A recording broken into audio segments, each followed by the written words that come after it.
Idigeji mmadụ ụgwọ, idigeji mmadụ ụgwọ, idigeji mmadụ ụgwọ, idigeji mmadụ ụgwọ, idigeji mmadụ ụgwọ, idigeji mmadụ ụgwọ, idigeji mmadụ ụgwọ, idigeji mmadụ ụgwọ, ị naghị eji mmadụ ụgwọ. Ị naghị eji mmadụ ụgwọ, nderi atụ egwu, ị naghị eji mmadụ ụgwọ. Ya ka m ji na-eso gị lee, ị dịghị ejikwenu mmadụ ụgwọ, ị dịghị ejikwenu mmadụ ụgwọ, Chineke ma ị dịghị eji mmadụ ụgwọ. Akpọkuo ndị chi m, ị dịghị ejikwenu mmadụ ụgwọ. Idiga ejikwenu mmadụ ụgwọ, idiga eji mmadụ ụgwọ. Ebulite ụzụ atụwa m, idiga ejikwenu mmadụ ụgwọ. Ị naghị ejikwenu mmadụ ụgwọ, ị naghị eji mmadụ ụgwọ. Onye mbụ n'obi m, ị naghị eji mmadụ ụgwọ, ị naghị eji mmadụ ụgwọ. Alba Fada, ị naghị eji mmadụ ụgwọ. Ebube m ji aba mba, ị dịghị eji mmadụ ụgwọ, ị dịghị eji mmadụ ụgwọ, ị dịghị eji mmadụ ụgwọ, ị dịghị eji mmadụ ụgwọ. Alba Fada, ị dịghị eji mmadụ ụgwọ. Ị naghị ejikwe mmadụ ụgwọ, ị naghị eji, ị dịghị eji mmadụ ụgwọ. Ekwe mba dike, ị dịghị eji mmadụ ụgwọ. Ị naghị eji mmadụ ụgwọ, ị naghị eji, ị dịghị eji mmadụ ụgwọ. Onye na-eme mma, ị naghị eji mmadụ ụgwọ, ị naghị eji mmadụ ụgwọ. Otu aka eruba, ị naghị eji mmadụ ụgwọ. Aba Fada, ị naghị eji mmadụ ụgwọ.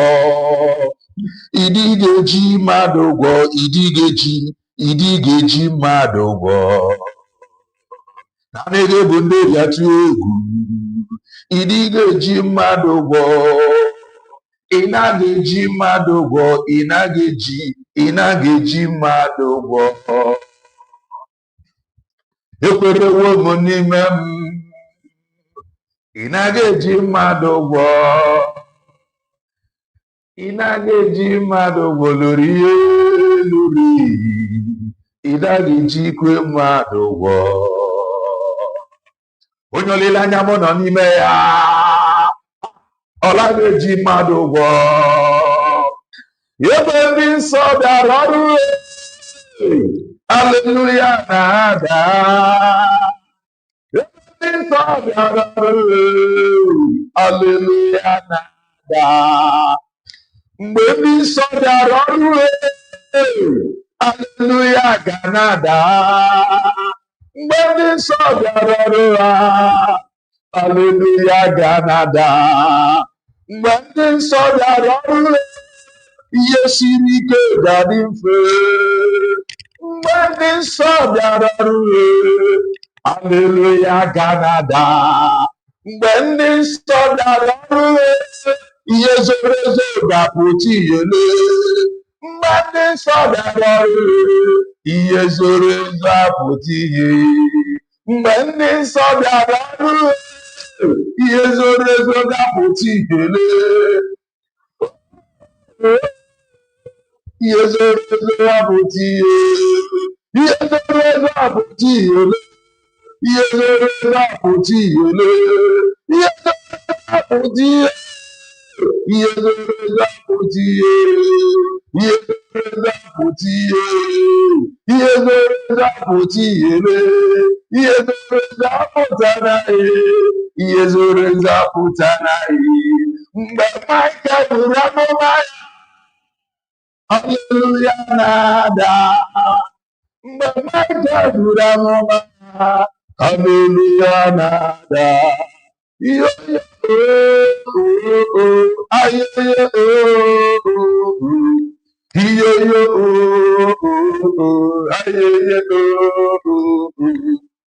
Chukwu mere nke ọma, i mere nke ọma, nke ọma, Chukwu abịa ma aza n'ekpere anyị o.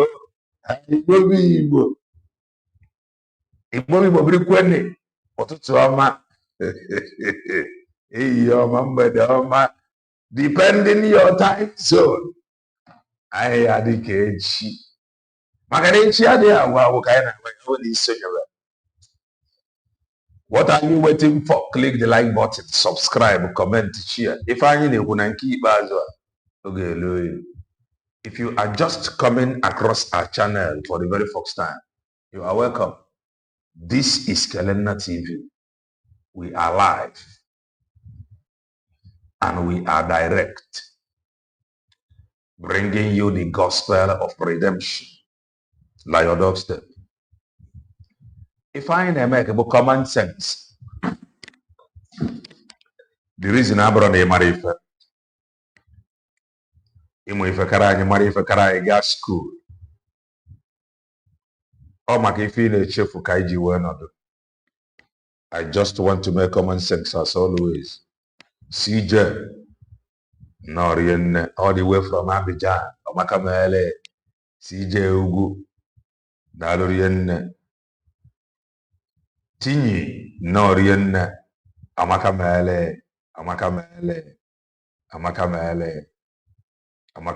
We must continue. March here Norian Dalo Amakamele Ojugo Chubu Norian Amakamele Young Njoku Norian Amakamele. OMF Adi is younger. Adi is younger. Adi is younger. I get plenty time. But we must thank God for God. I ain't gonna do the word Aroria. In what you can believe where they are now. Money Messia believe where can now. Master that Nimi Fena Potagas now. Social media, I can proudly beat my chest and say that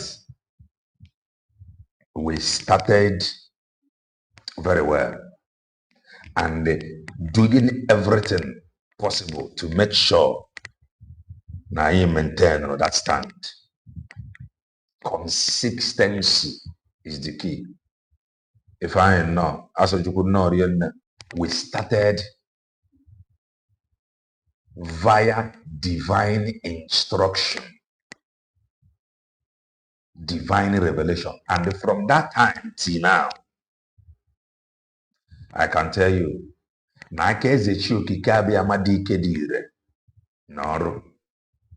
you may disagree with Ntuanyi Manige Messia, appreciate it, that of a truth.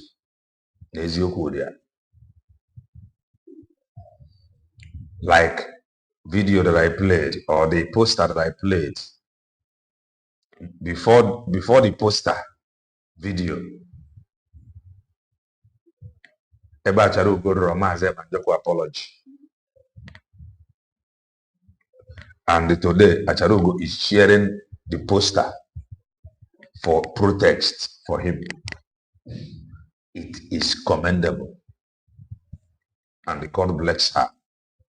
Tinyi ike n'enu ike ka remain on at the path of truth.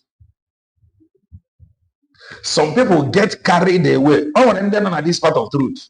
But along the line, they can get carried away because of one or two things. And then on a path of truth. But along the line, Father carried away. Or did easy. Stand in the truth, maintain. May I not be empty. May my head not lack oil. May you not be empty. May your head not lack oil. May I not be empty. May I not be empty. Some people started like this path of truth. Man, along the line, or this is very difficult to maintain that part of truth. Onwere ife Monachi mkparo privately before maybe the okwu na YouTube. Onwere ife Monachi mkparo privately. There were agreements. There were heavenly discussion. There were heavenly rubbing of minds. Heavenly instruction. There were prophetic order that must be fulfilled or fear or materialized. I put at them because I want to. It is an instruction. This one have something to offer. And ever since that time in Zarokua, up till now, I can't regret it, and I will never regret it. Another victory. Another victory. We maintain. Nogide n'eziokwu a. Nogide n'eziokwu a. Maazị Banjoko apụta. Anyị anọgidekwa n'eziokwu a. Things are not gonna anya. If I have the only thing that is remaining now, ọ pụtara na anyị agbalịbazi ya nkwa ka nna abịa. So obi dị m ụtọ na ndị kọchara ya na-arụzi mgbagharụ. Not because now I'm happy na ha kọchara ya, mana I'm happy na they have realized. Mana o wutekwara m that na fa akwere ya. Mana ọ dị normal na inwere obstacles, na inwere challenges. If you are a man, now my early stage in a ministry, one of my prophet friend then, like this, he will be praying for trouble. He will be praying for trouble. And when that trouble comes, after that trouble, again. So, some trouble no what if he make joy?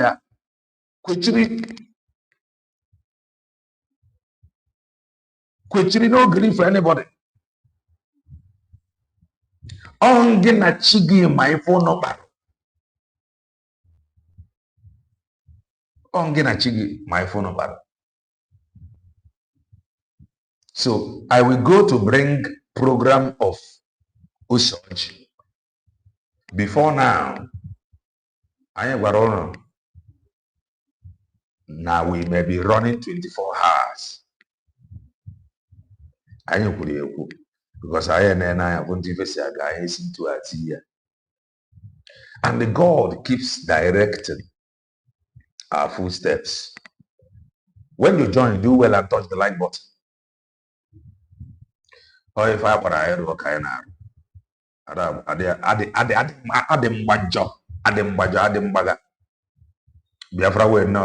so no matter the program, let us watch it together. Because on my program where he talked about Keke Oda. I watched him, but I know he talked about Keke Oda. Then while I was doing program, somebody Agwatamoku, the current one, I think, the current one Abonka, where Madubu was confessing. No, I said, I get what to Magna India that fought Maazị Banjoko for no reason. Or they call one of for opportunity. He may for John and a buying second no Maazị Banjoko, no Maazị Banjoko Maria, or they call one of farmer Mewia. CJ Dalo, those that fought him for no reason, or those that fought him ordinary, give him slot to broadcast na radio Biafra. They began fighting him. Those that fought him, or they call what na hafu even when called the be for Joe Gabo for mayor. Fapata fasting no Mazep and Joko Mero, they call a farmer mayor. On the abundi Igbo na akpọ or ife ndị Igbo na-ekwu si na nwere ndị na-aba n'ime ọfịa gagbuo okpom pụta n'ụzọ na-ajụ onye na-egbuni. So there is every possibility na ndị a bụ such people na fa bana n'ime ọfịa gbuo okpom pụta na outside na-asị gị nọ Simon na-ekpa nwa njọkụ na-egbu ife a.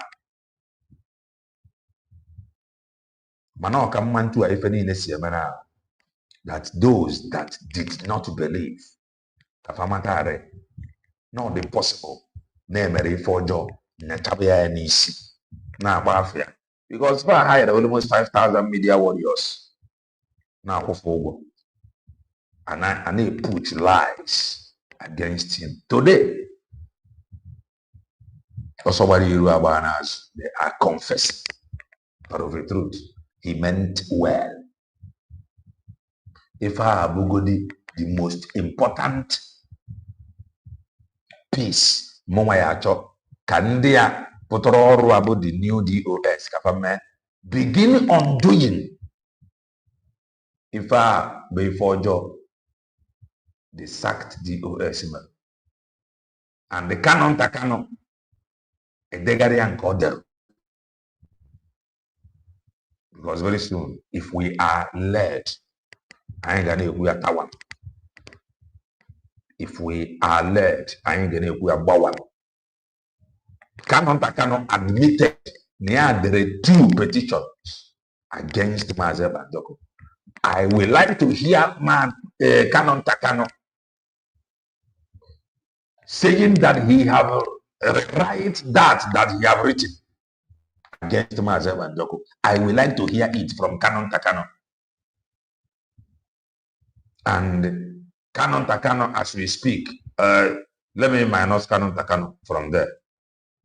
Mana, anyway, this move that is going on now, okay, let me see, I think he shared that because I want to be correct. Anyway, this move now, gathering our people again.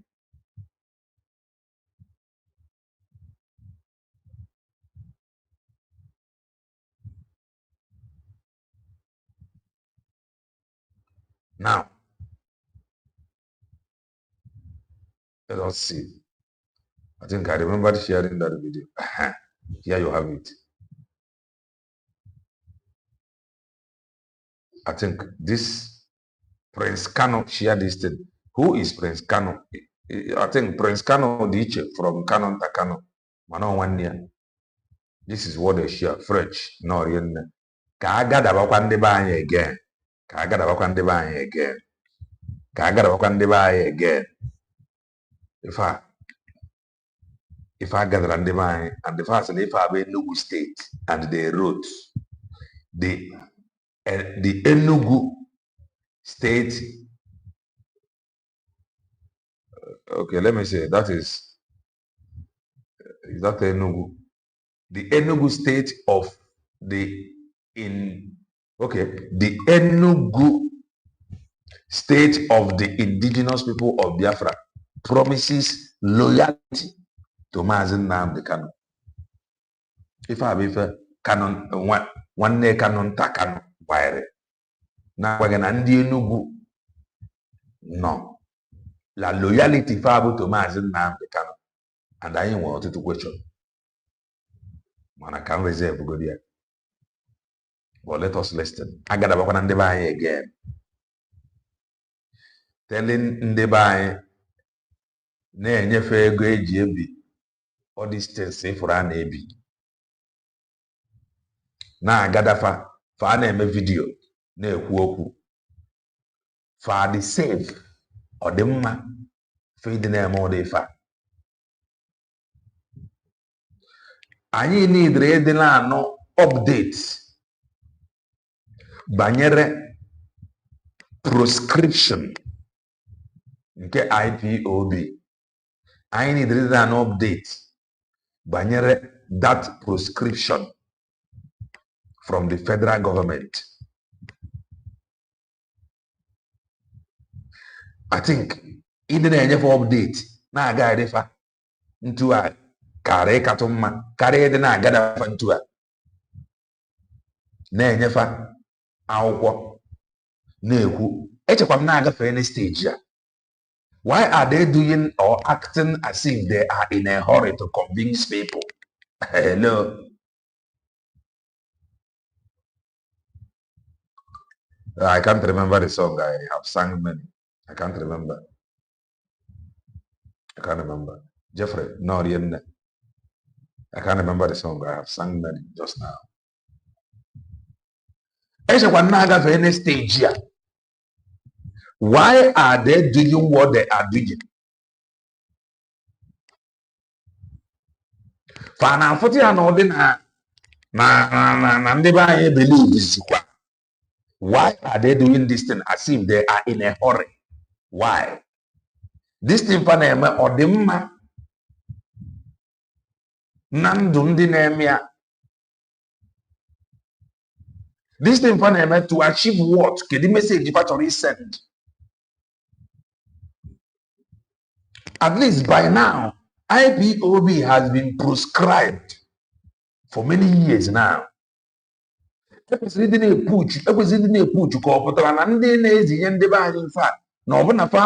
implication then at that prescription. Why are they endangering some? Why? Onye nọrọ ebe ọ nọ onye ego nye instruction directive agada ndị be anyị arụ posters eburu eme video atụwara fa agbanye n'ọkụ. Why? Uche anyị ga-adị ya.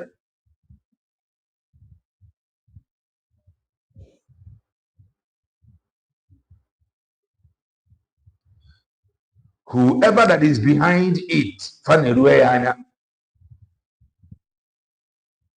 I am not even who is gathering them from la platform Takano can see na his Facebook account. So Faneruanya. If I call on there to order, if I have a first gathering, on the other gathering, Nkefagoro, Ebefane Chike, or 3 months. That one happened before the memo. So all these things, now, lawyers, let them go to court and they continue to challenge. Kahane push. If ever need that prescription. So, can I be from here? This is IPOB, Enugu State Media Team. Okay. Reporting for the Biafran Media Vanguard. Okay. From the Enugu State family of IPOB to Onyendu, Mazi Nnamdi Kanu, Supreme Leader of IPOB. A declaration of solidarity, support, and loyalty by the Enugu State IPOB family, dated 27th June 2026. IPOB, one big family, one big family. IPOB. Umuoka aneme ha. Moro me fe kalufobi. Moro me fe kalufobi. The Enugu State family of IPOB, following intensive statewide consultation and after careful consideration of the issues surrounding the recent development of the third administration Touch the like button. of State, DOS, led by Ose Oji, wishes to acknowledge the following. 1. The DOS is an institutional body established by Onyendu Mazi Nnamdi Kanu. 2. Onyendu Mazi Nnamdi Kanu, as the Supreme Leader of the indigenous people of Biafra, hold the authority to appoint members to DOS and to dissolve it as deemed necessary. 3. The same pattern. The same pattern. The same pattern. The same pattern. The same pattern. The dissolved DOS, led by Maazi Shika Dozem, was the third administration following the first and second, which were also dissolved by Maazi Nnamdi Kanu. First, second, third, dissolved. A fundamental principle within the IPOB movement is command and control, which all members and principal officers are required to adhere to. 5. The DOS does not belong to any individual, title, or inheritance. When members are dismissed, it must be done in accordance with the command and control principle and chain of command which they have advocated. 6. After critical examining the IPOB oath and thoroughly understanding its implication, it is evident that undermining the future of unborn generation through sabotage and insubordination is unacceptable. 7. The Enugu State IPOB has endured poor relationship and treatment from the previous DOS led by Mazi Shika Dozem. 8. We are fully aware that our esteemed brother and the state coordinator Mazi Chukwu Nonso was adopted on March 8, 2026 by Nigerian security agent, which on a mission assigned to him by the former leadership, which denied even dispatching him on trust and errand, despite the effort that the Enugu State executive members were fully aware of this instruction. 9.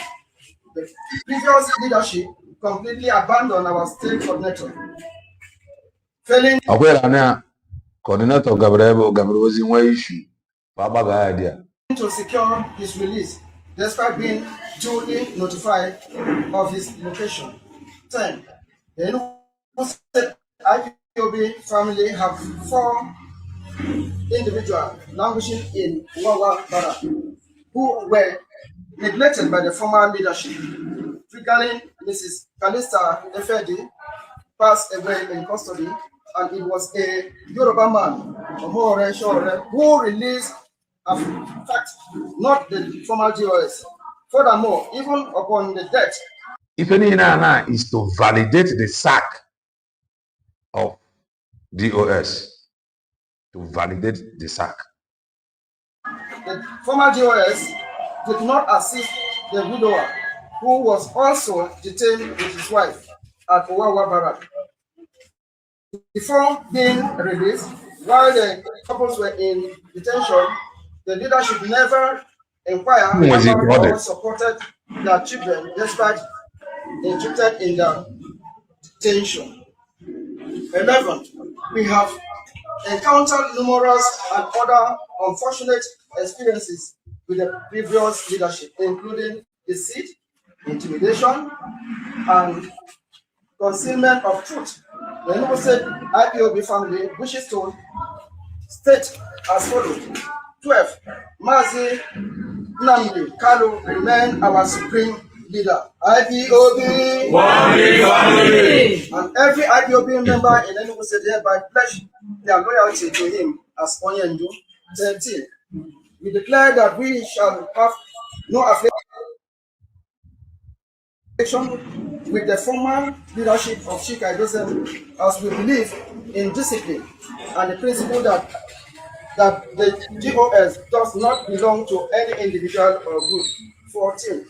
Through this declaration, we express our complete support, obedience, and solidarity with the newly inaugurated DOS led by Mazi Chris Mogu and the former DOS structure under Onyendu Mazi Nnamdi Kanu.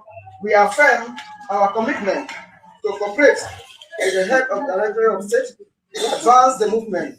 However, so the reason for this thing is to validate the sack. The reason for this thing is to validate the newly appointed leader, DOS. That is just the reason. Man, whatever I got, If I ain't kwesịrị na eme na abụ ị kwesịrị na calculate faith anyị na ife agbakọ before ịmapụta. I know be freedom fighter. I am not freedom fighter. I am not IPOB member. I am an independent broadcaster, a preacher of the gospel of redemption. So, bako before Gamabata, Juase, ndị a achụ, first one achụrụ fa, second one achụrụ fa, third one achụrụ fa, fourth one I may let inaugurate. O mere ngaja mi primero oge ajụọ kedu tax enyere ndị a fa ga efimfilụrọ ka ọ ghara ịbụ every time I may use it for job like this. You will always be used to validate what is the task. Just like whether now to do this new one hammer appoint, what is the task given to these new people? So that tomorrow, you will now know that they have failed to carry out that job. Many of you do not ask questions. You do everything out of emotion. Tomorrow, you'll be used against your own brothers. If I have this wine, and I have Wadia, Kaigazian and Ose Oji. Why are they in a hurry to validate the sack?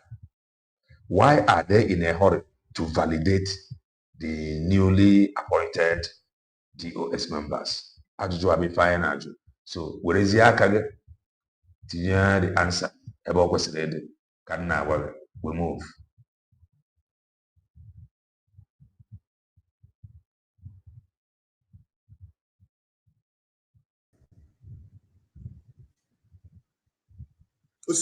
And before you forget, this Ose Oji program lasted for 3 hours plus. So even I'm making the amount to word Arudomia Ife. In some hours time we continue. And we're method. Okay, ndị be anyị gbakọtara support me with these gadgets. I told them name were method. And that effort before I continue name go see fan if I could no ever I cannot and we method plenty of it. So above 9 delivery I have to something. In some hours time we continue. This we are men. They deliberately undermine the truth. Deliberately undermine the truth. And we do know that consequences are with such men and women. That is for sure. And I am an way if I am about here, heavenly immigration border control. The one he God as a yoke is presiding. It does not matter. It does not matter who you are. Heavenly immigration border control. Anywhere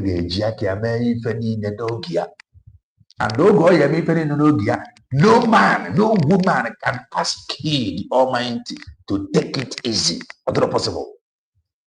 No man can stop the move of God. Go and verify. A man that tried to help the covenant boss. Then he fell better. So, the move of God now they brutal to the enemies. The move of God now they to the pure in heart. So they hardened their hearts. Okay, now no, the evidence against him. They hardened their hearts. Today, Ose Oji can proudly, if he wants, apply for ID. United States of Biafra ID. That is if he wishes, he can apply for it. And okay, what yeah? Because possible. The man whom they fought. He made this very struggle. The hand of God. Since I have been following it on social media, I have seen the very quick, very quick hand of execution. So the man whom they wanted to Fiona made what you see today or what you are hearing today as USB declared possible with other quality men and women. But they fought him. Now we move. Touch the like button. We move. When you see this Chineke, they will always shout, Chineke. They will always shout, they will always talk about oath. That is when you listen to them, they always talk about these sacred things. All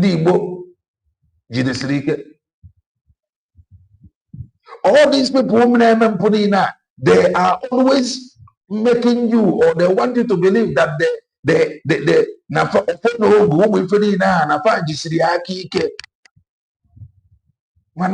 the thing every time, every day, opposite me trying when they address themselves as Umu Chineke, when you look at them, you realize where is the Umu Chineke in this one? I am not insulting Ose Oji, and I am not going to insult him.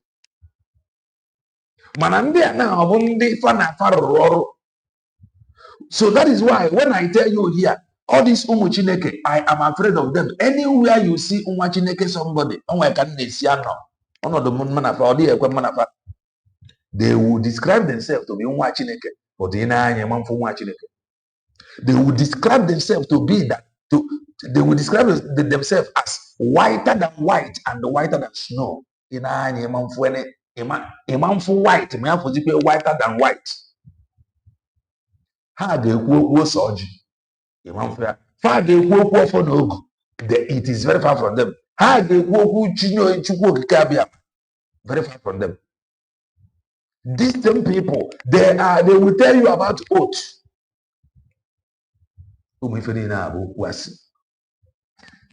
I am telling you. Authority. Osisi of authority. Yes.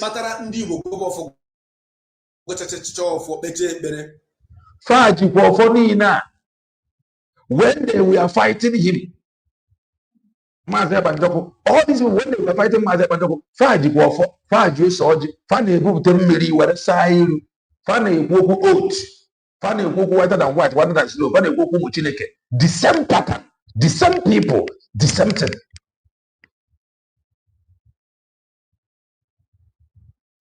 Osisi ofo nke apịrị apị ka a na-eji tigbuo ajọ mmụọ na ajọ mmadụ ga-eme ka ekpere ahapụ ịbịa na mmezu. Itie ise.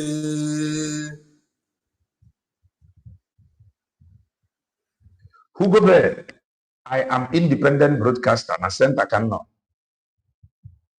Our program. We are that is behind a base our argument. But if it is obtainable na social media, I don't know if a secret. I'm not IPOB member. I'm not a freedom fighter. So if today is your first time, relax. If I am a member, me, I believe now this sack DOS. Me, I believe now everything who cannot be lie. I believe me, I believe now everything who cannot be true. Me, I believe I believe now their sack cannot be 100% right. I believe I believe when their sack cannot be 100% wrong. I believe So even the so that nobody will bring his or her emotion, trying to want to twist it for me to fight somebody for him or her. It is not me. An honorable woman at center. That is why you see me explaining again. I will continue to explain this thing because I know how our people operate. They will always want to use people to push their narrative. So, over no, what if a madu meremana by evidence of if onya merana fiananya. I know they do here say these same people for no good, everything Yet, they fought Maazị Banjoko with lies and without evidence. Without evidence, they fought Maazị Banjoko because we were asking them, can you please provide us with evidence? They did not show us any evidence up to today. Today, Kafana Abazigi, that those things that the DOS then, the ASAC, misinformed them and they begin to run those propagandas.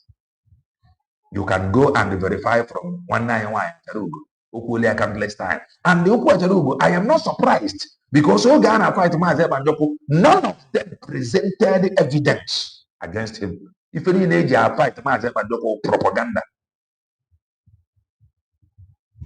So I believe superior argument of evidence. If you win a case in a court, by evidence. Forget the part if Maazị Nnamdi Kanu na-agabi n'aka obodo Bongo. If you win a case in a court of evidence, if you want to convince me, show me evidence. I will talk about it. Man, that I know not. If I cannot do, I don't do that. So this is Umuchineke for you. They call upon our journey, everything yet they lie. Yeah, but Ipom ofo bike agamazagi. Ipom chuku bikem agamazagi. I am a preacher of the gospel of redemption. When Tony Tere, well, if no Chineke kele ofo ke ihe niile dị n'ụwa. Maka ejim Chineke were na-aga. Ọtụtụ ihe emego m ihe ike kwesịrị ka akọ akụkọ ma so dịka onye nwụrụ anwụ mana gịnị mere ọbịara na mmezu ewe mmegharị anya wee sị n'ọsụsọ Chineke bụ ike m ọfọ bụ ike m ewe mgbanwe afa m mana akwụkwọ mana ụlọ ọkaikpe ebe ọbụla ka m gbanwere ya Chukwu bụ ike m na-azazi Chukwu bụ ike m ruo tata mana ịkpọ m ọfọ bụ ike m aga m aza gị. The reason why I explain this to you explain is because nejikwe m ọfọ oge niile anyị fụrụ ha na fight Maazị Banjoko for no reason. When I make these things explain, that is why I fear Umuchineke. Joshua no, official no. That is why I fear Umuchineke. David no. Amaechi no. I fear Umuchineke. That is why anybody that is coming to harm me or to hurt me will end up hurting themselves. Therefore, my name is Maazị Okpalaeze Chukwu Bikem or Maazị Okpalaeze Ofo Bikem. When they speak, today, being 28, I am not moved by if a man I am moved by evidence because I have learned from them. I have learned a whole lot from them. Where if a man come, nobody can does not mean I won't believe if I am 100%. Because in the some of us are of June 2026 will never be forgotten in the history of this movement because of this program that I'm about to make now. And I want everybody that is listening to me to pay. Just do well and touch the like button. If you think that I am going to come here to say things that never happened or to lie against anybody, you are mistaken. I am not that kind of person. I have never lied against anybody. Yes. So when you look up, that is me. When you look by my right hand, that is a picture of Ose Oji Anyanwu. Therefore, I want you to pay attention. Let me change my power source. Ose Oji Anyanwu no longer Ose Oji Kanu. Remember, Ose Oji Anyanwu akwai mo ebe o si wee bido. Ose Oji Anyanwu imo ebe o si wee bido. From platform achara ugo. Oge ọ mere Kanu interview. He talked about one Uchechi. He talked about one Uchechi Anyanwu from platform Acharugo. Agwara m ụnụ na platform a ga-anọ ga-eme everything expose bụ platform Ose Oji, platform Acharugo. These two platforms are very, very important for IPOB struggle, for IPOB organization. These two platforms are very, very important for them. If you like, you can argue from here to Jesus come in accordion with you. These two platforms are very, very important to them. And if you watch, I can tell you, maybe, I'm not sure, Mana, although you know, Kano have visited this place as in the hot. Kano have visited Acharugo. So I am not far from the truth. Negenti. Obozi Uchechi Kano. Ha ga-emesịa were ọnụ fa kwuo eziokwu. That thing fa na-eze ezo, then go later talk am with their mouth. We go hear them. Because if you talk am as e be now, oh, you hate him, oh, why are you talking like that? Then go later talk am with, oh, ịma ọ nwere ndị ọ dịzi mma n'ọnụ. Ịghọtago ndị ahụ ọ dị mma n'ọnụ fa ga-ekwu ya and fa kwuo ya kparịrị ya ebe a. So you will hear it. In fact, when we get to that point, we are going to emphasize on it. I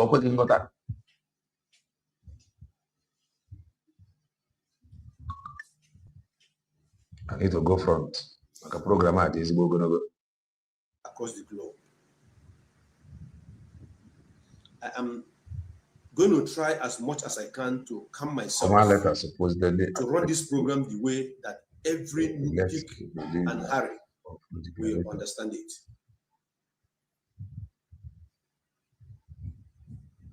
Before I go on, I would like to welcome each and every one of you, especially the Biafra Vanguard media team, the voice of the people of Biafra. I salute each and every one of you. It is no longer Uchechi Kano. It is not. Each and every one of you. I love each and every one of you because of the great job you are doing. You guys are the choosing generation of Biafra that Chukwu Kikabiama have brought to make sure that Biafra is restored.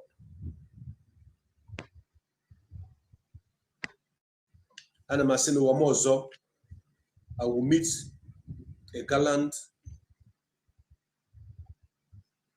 and the resilience set of people like the members of the Biafra Vanguard. Some people will not know why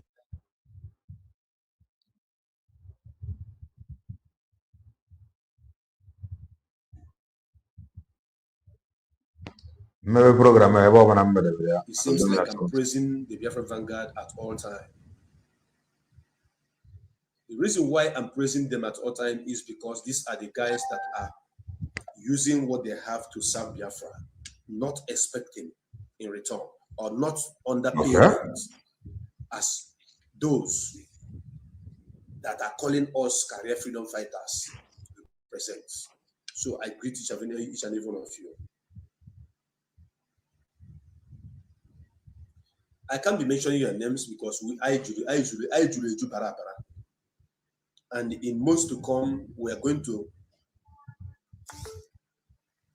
be greater than the numbers that you can count. Okay. Greater. Because the Biafra Vanguard media is going to saturate the whole planet Earth. Any country where IPOB is residing, our media will reach there. Okay. We are going to have a reporter there. Take me for my word. If he didn't come to fruition anytime, no, I think he did program. Maybe I'll bring his program small time.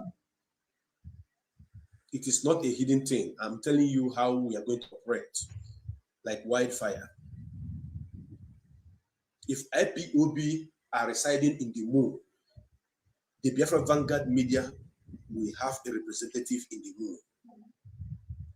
That is to tell you how formidable these men and women of valor are.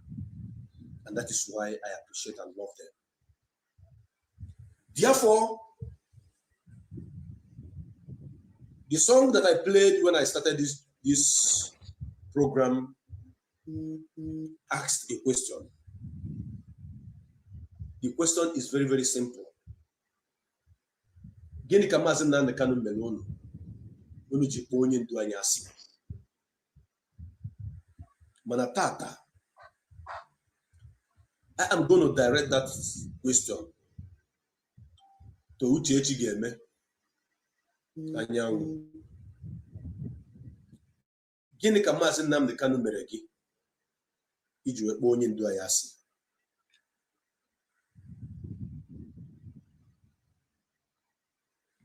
Kedu ihe Maazị Nnamdi Kanu mere gị iji kpọọ onye ndu anyị asị?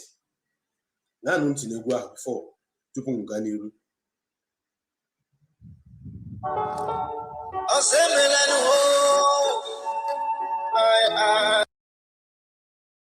Never in my life.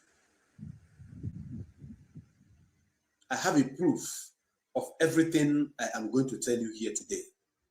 I have never offended Ose Oji for the first time in my life. I have never offended her. I have never insulted her. I have never attacked her. I have never gossiped with her in my life.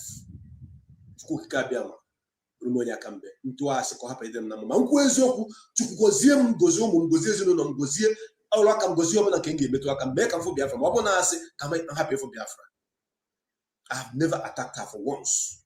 I have never spoke evil against this woman while Maazị Nnamdi Kanu remained the leader of Indigenous people of Biafra before she started this her attitude that I want to deal with today.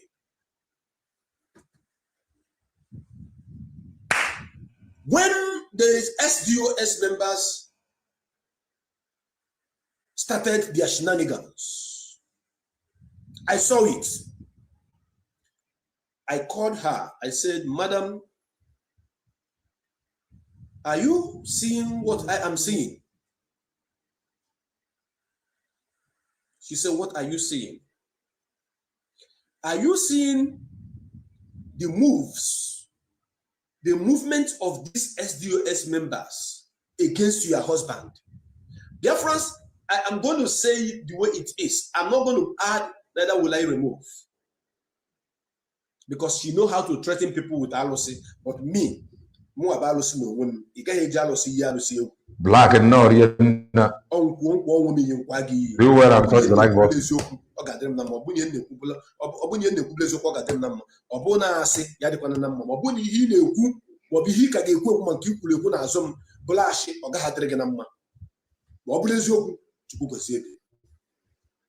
I called this woman. I said, Madam, these people have started taking some steps that is not healthy for the struggle and for your husband as the leader of Indigenous people of Biafra. Ose Oji asked me, what are they doing? Can you tell me what you mean? Before I can say Jack, don't go there. If I hear no. Nnamdi Kanu doesn't listen. I say, Madam, calm down. You ask me a question. You go let her hear all the truth from their mouth. That you have cordial relationship with almost on daily basis.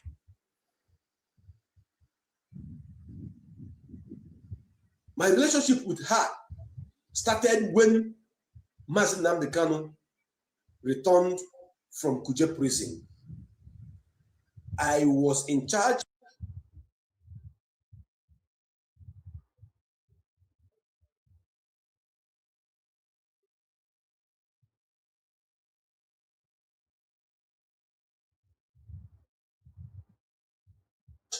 of the internal security in the palace. I saw everything happening there. Then I called her. I said, Madam, I pick up a number. I called her. I said, Madam, please come back and take care of your husband. So from that moment, we started this.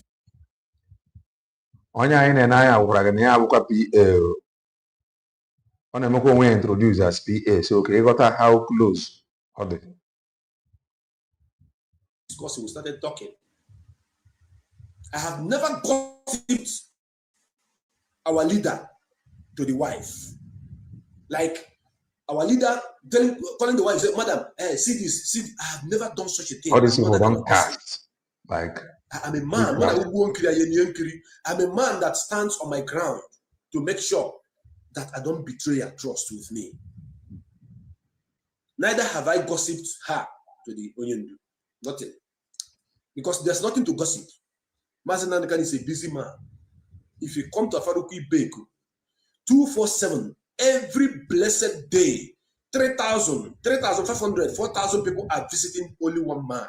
And he makes sure he is seeing each and every one of them until end of the day.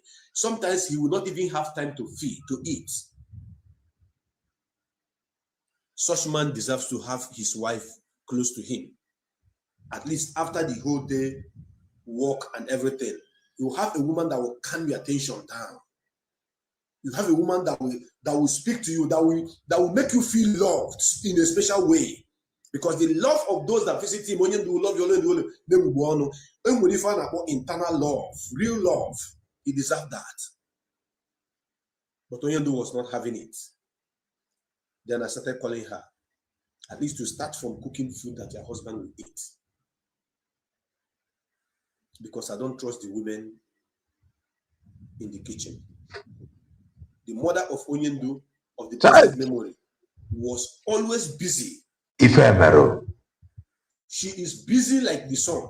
Ephemeral. As people are coming to see Onyendu, that's how they're coming to see her. So you will not expect Mama Onyendu with all the Afro women that are even living in the palace. You expect Mama Onyendu to come and monitoring and be cooking food. I said no. Ephemeral. Need to have the wife close to him.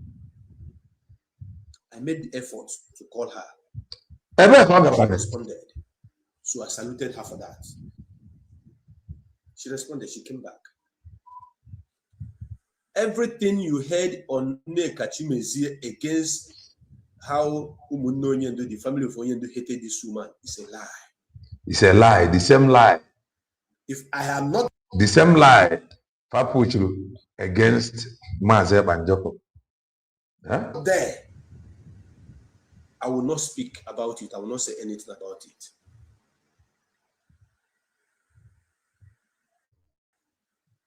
So that is how my relationship with Onyendu and the family, including the wife, began from the palace when he returns from Kuje. But for years, I've been working with Onyendu. This program is targeted at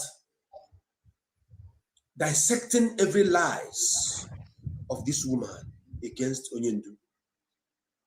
Both the ones she said in the open and the ones she said in the secret. So if you have had anything that Onyendu said against Onyendu in the secret, you need to listen to this program. I want you, the BFM Vanguard Media, please, excuse me, keep touching the love and the like emoji because the enemies will not like this program to go smoothly. Please. If I want love and like emoji to keep we are here already because they will be reporting this program. They wouldn't want you to know the truth. This is not Prince Meme talking. This is not Kanu Takano talking. Prince Kanu Takano talking. This is not Princess Chiume talking. This is not any brother or sister of Mazi Nnamdi Kanu speaking. This is a different person that knows, that came close to the family and see the truth and know the truth. But I was deceived severally by this same woman. A lot of lies that she have told people, which I will expose this today on this platform. She told me most of those lies. And I was believing it. But now that I have seen that she also brought that kind of attitude to the general public, all in the name of targeting the husband, I said, no, I will not keep quiet. Her last broadcast She said all manner of lies. Petty. Ose Oji nọ na homeland.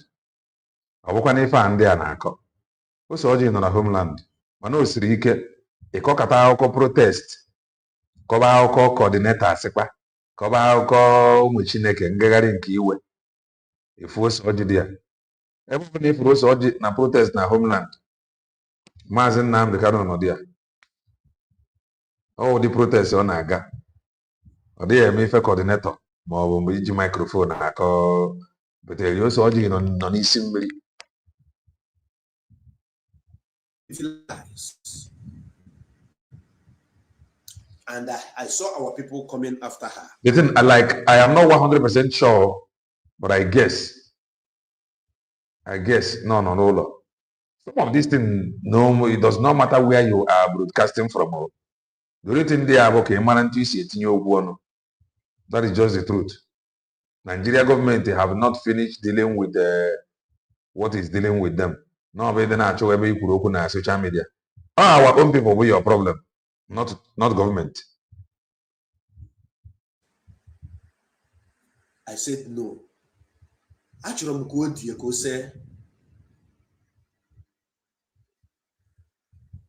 our late landlord in Okija, in Omatu, Ose Oji of the blessed memory. On a guy named Odie Kose Macamilia de Rioba. It you and a million is name. The second chill given about two. Come be a fryer alcohol, can we keep Kowaloha if a mellow between this woman na Onyen Dumas and Namdi Kanu. Mega Quantio Ebidogon Kowa now Waganobo Uchechi. What Uchechi Anyam? Or was Uchechi Kano? So you have an Anna Koragana, Maria Madana, Nehu Uchechi Kano. The Hane Wu Uchechi Anyam. Because they threw the same question to Kano, one Uchechi Anyam. And he answered the question. Now, here is President Darlington. Wait. He want to explain to you about Uchechi Anyam, not Uchechi Kano. So we hear that Uchechi Anyam, man, how they explain, okay, you get out.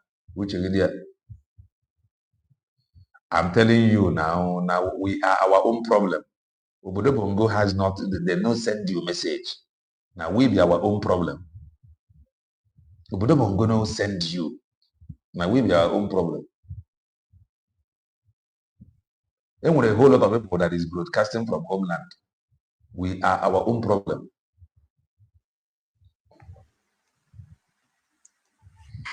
Even that guy over there in Nigeria, nke na-aba kere ihe na-akpọ ya that guy Oji na support DOX. Hey, after them ihe na-akpọ that guy want to pull somebody.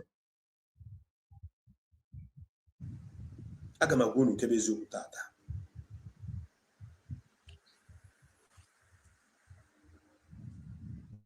And this woman is a manipulator. I cannot count how many times she'll be talking to me, trying to manipulate me to believe her lies. Okay. She will start crying while she's complaining. They discuss main road. But before you forget, those of you that have heard all the things that they claim Mazi Nnamdi Kanu has done to this woman, I want you to pick up your pen and begin to write down all the purposes. Mazi Nnamdi Kanu. Lord of Neka Chimezie in Mazi Nnamdi Kanu 2 months, or she will begin to talk. I ain't gonna share. In the DOS, actually, I know Ganadeganya. Evidence against him. We are still waiting. We are upon also. Took this woman to the United Kingdom. Okay.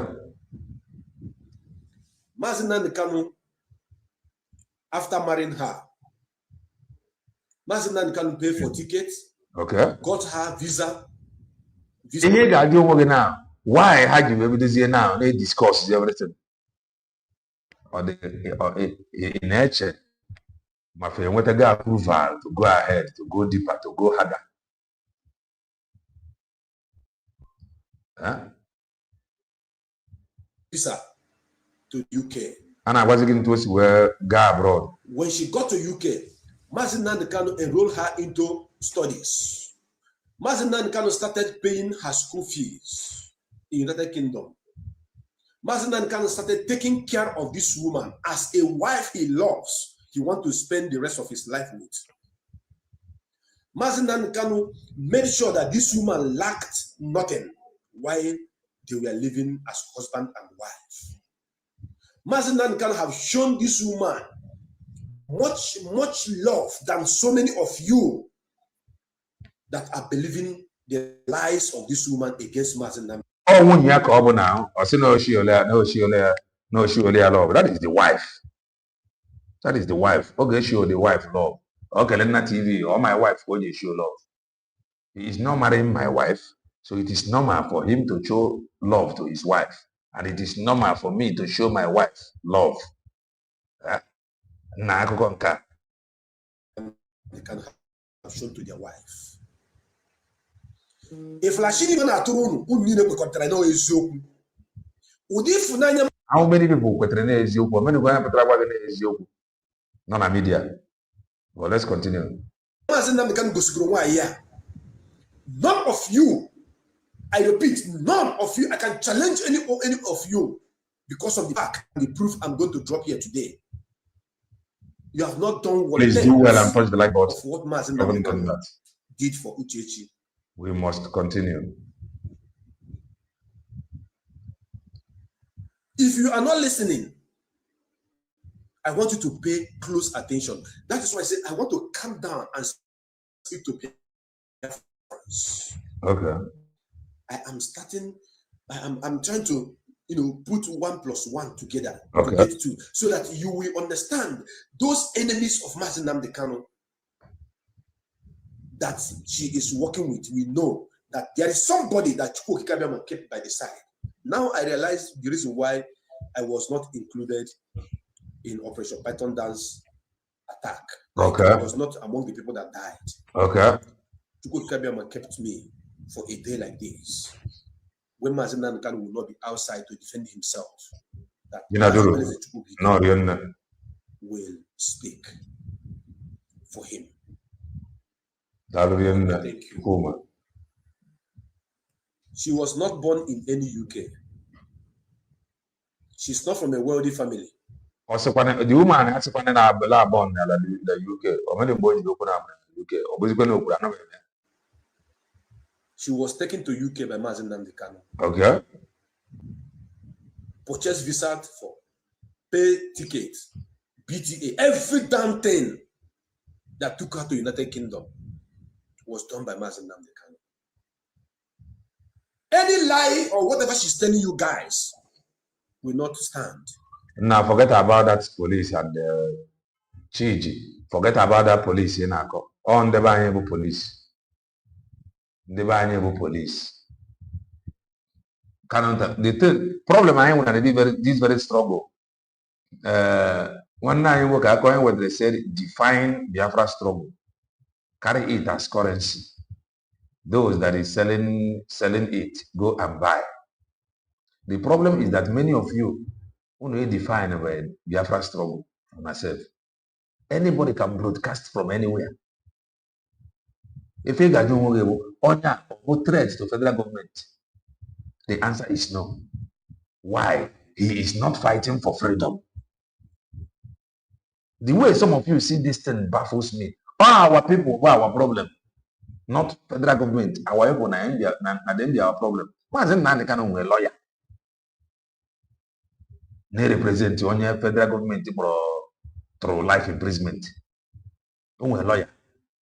Why is it not the kind of woman never they still walk around? Man, when you will bring this mentality, when I look at you, I just laugh. A coordinator. On your a coordinator. His life is more his safety is not guaranteed. onye nke na his safety is more guaranteed than a coordinator.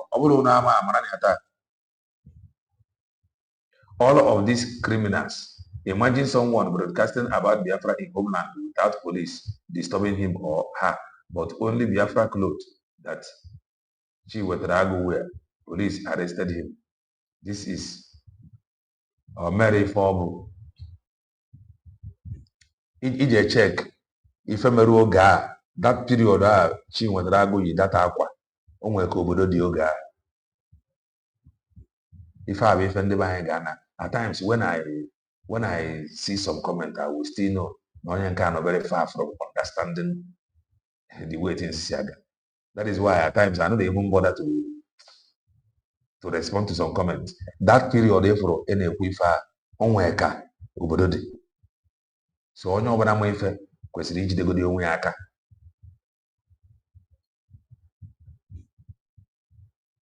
Just like now, if obodo dị somehow now between IPOB, DOS, Kachurachu, and these people that is parading themselves now.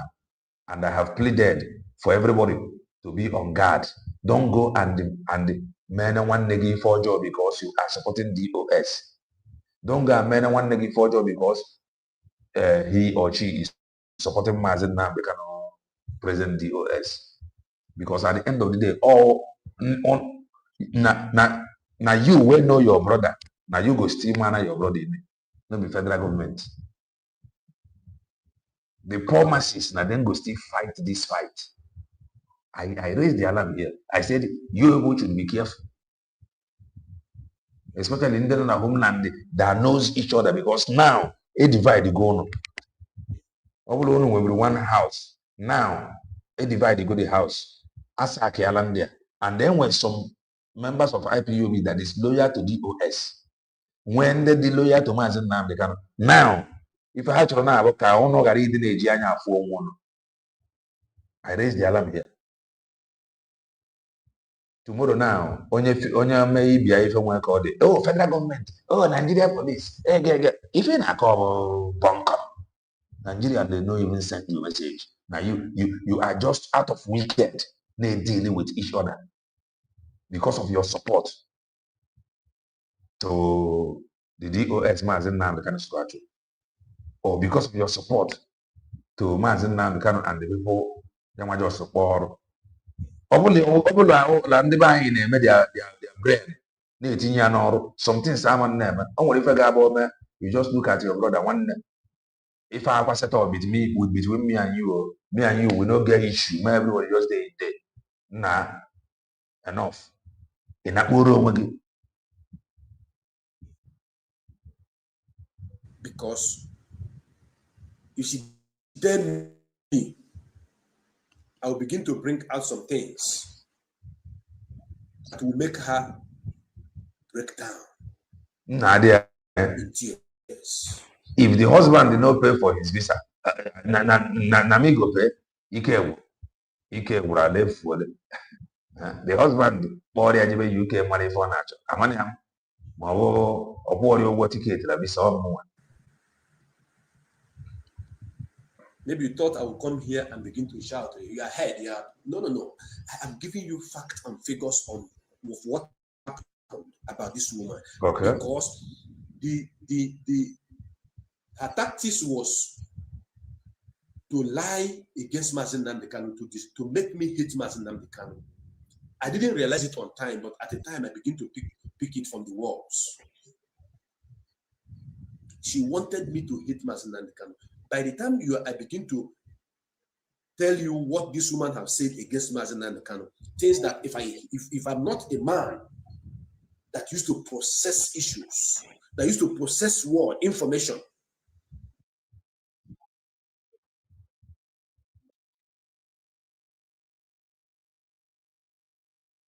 by now I will not be with Mazen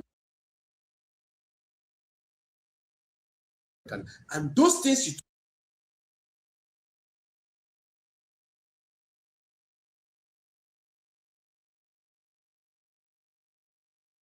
told me is what she told all these people that you see now. kicking against Mazi Nnamdi Kanu, insulting Mazi Nnamdi Kanu, and I have a proof.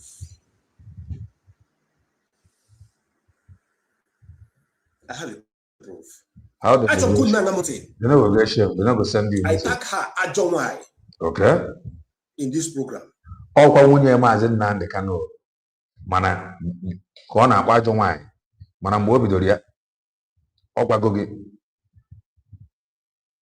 na ọ bụ Uchechi Anyanwụ. No, not Uchechi Kanu. Ọ bụ na ọ kweghị nghọta. Hearing that Uchechi Anyanwụ, you know already. If I give money, yes, it is only homeland people will fight this fight. But as for me, I only mind my business. Now, mind your business by following our leader, Mazi Nnamdi Kanu, our PM and DPM plus USB government. That is where I stand. Just mind your business. Again, I'm mad at just mind your business. Nobody go look for you. Only if a guy man look at it very well. I call you by federal government, I have demon. Federal government, I Ramos, Fabro Chuku, and the bubble, they just did, they just know saying that you alive. You know, they work like that. Omugodi obodo, nande na eme ife si ike n'ime obodo. Let's say abroad now, no one dey afi n'azụ. Ị ga-ejide ife na-arụ, gafee onye uwe ojii ama mma. You just dey your day. Now our people now we they cast us. We are our own problem. Anyị nwa our own problem. Anyị nwa bụ ndị eme chere. Federal government don't know that you exist. All this in the bank for an only buru na buy a send there in a different prison. Federal government do not know that. Now all of you just set yourselves up. Mazi Nnamdi Kanu can we lawyer na represent here. Na bima bongo. You will tell me that they are doing their business, yes. Mazi Nnamdi Kanu nwere ụmụnne, o nwere brothers and sisters. Look at no bongo. So are you more Biafra than his brothers and sisters? Yeah. Is that what you want to tell me? The other one, Martin.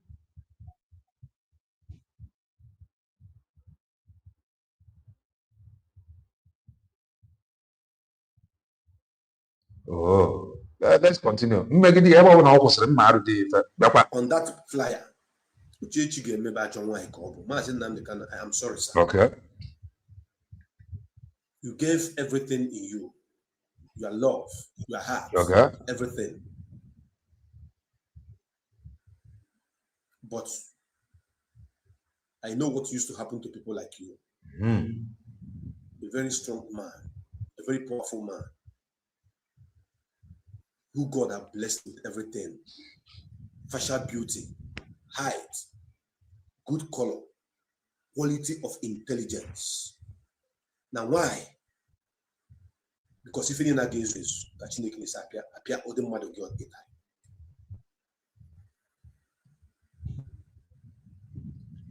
This woman tried to poison my mind.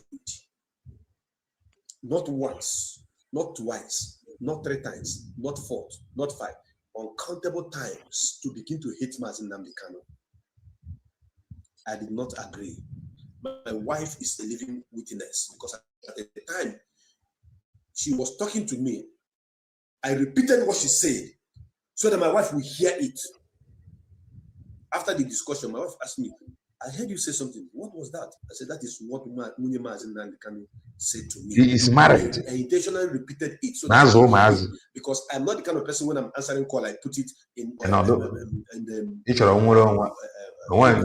speaker for the next person to be hearing. I don't do that. If I have discussion with you, it is between me and you.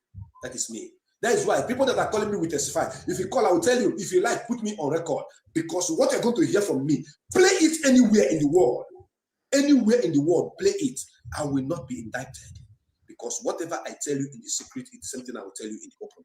Do not worry. You will hear her voice. Calm down. I will play the one I want to play. Okay. And the one I don't want to play, I keep it and wait for her to come out to defend herself. Now, program has over 3 hours. Then, but let me see how far I can go. body effect, and continue If you it. don't know the kind of person Mazi Nnamdi Kanu is, those of you Real, who are no old real. members of IPOB, those of you who fought the battle when DSS, when Chioma Amarelis and her crook gangs collected Mazi Nnamdi Kanu phone in Enugu during the time of Ebere Chukwu and the war, and they unlocked the phone and brought out a video of Mazi Nnamdi Kanu and this same woman. They posted that video outside, all in the name to bring Mazi Nnamdi Kanu down. This thing they did was the video of a husband and wife who were on honeymoon.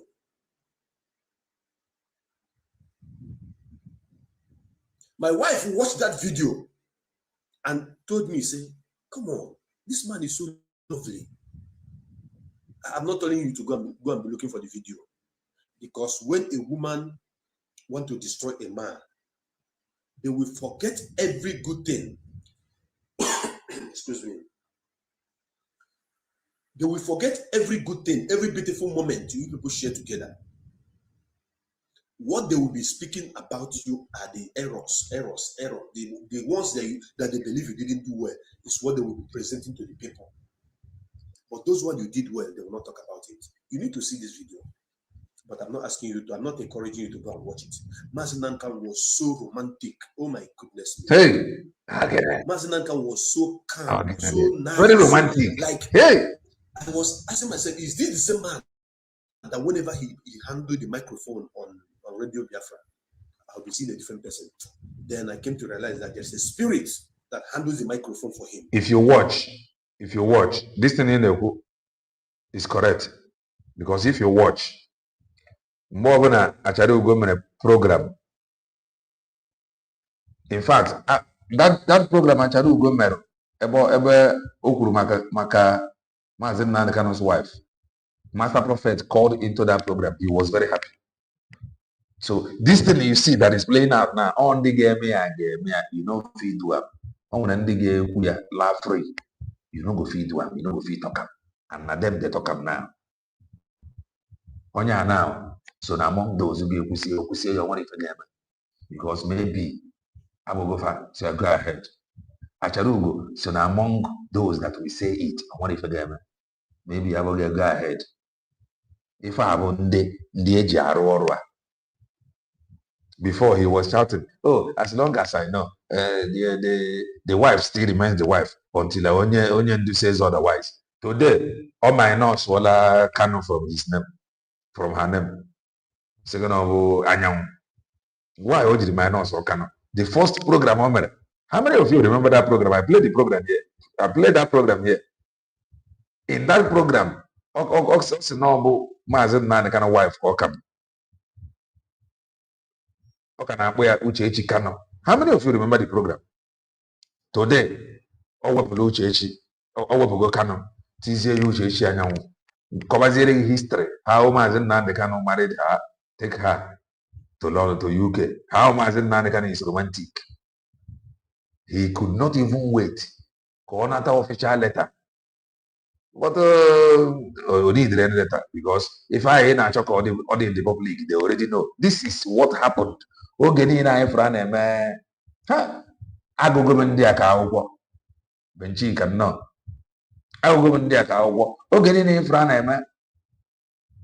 SDOS. They already know. This is how these people operate. They already know. That is why you are hearing that SDOS. And you begin to wonder, where are they getting this X from? Until memo was released to confirm if Hana was. So this thing from there, now go and write it down. No, get you will full memo. If this is how they operate. Don't forget, they started calling the DOS XDOS. They already know that they have been fired. To confirm it to you. Now, according to Onion Cats, the Yamam Yamam Wayafia. Now the marriage Karagani all out all that program I got now, up to go now. Now was it Uchechi Anyam, not Uchechi Kano. So before you marry for them now, how get it is, Mamu. Bagana Udadiosi. You got to write it down. He got a bug. While another spirit handles the body when he is out of the microphone. Mazen Kanu was a perfect, lovely husband.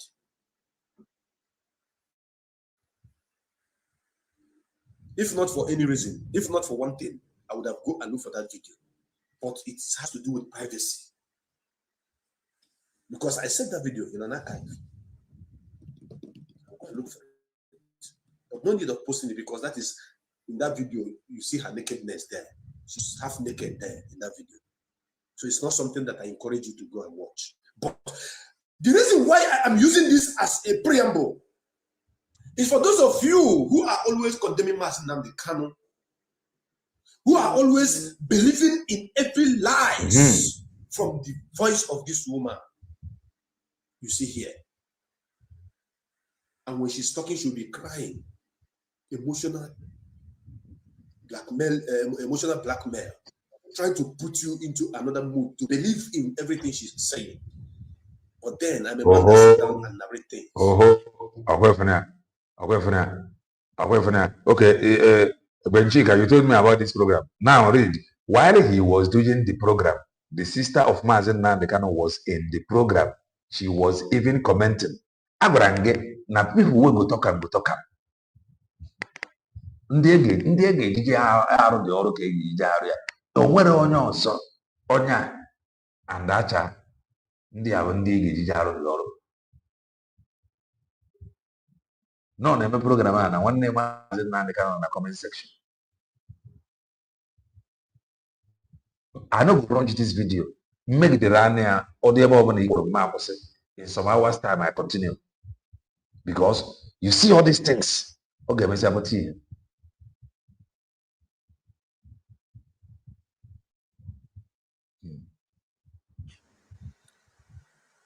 This woman you see here,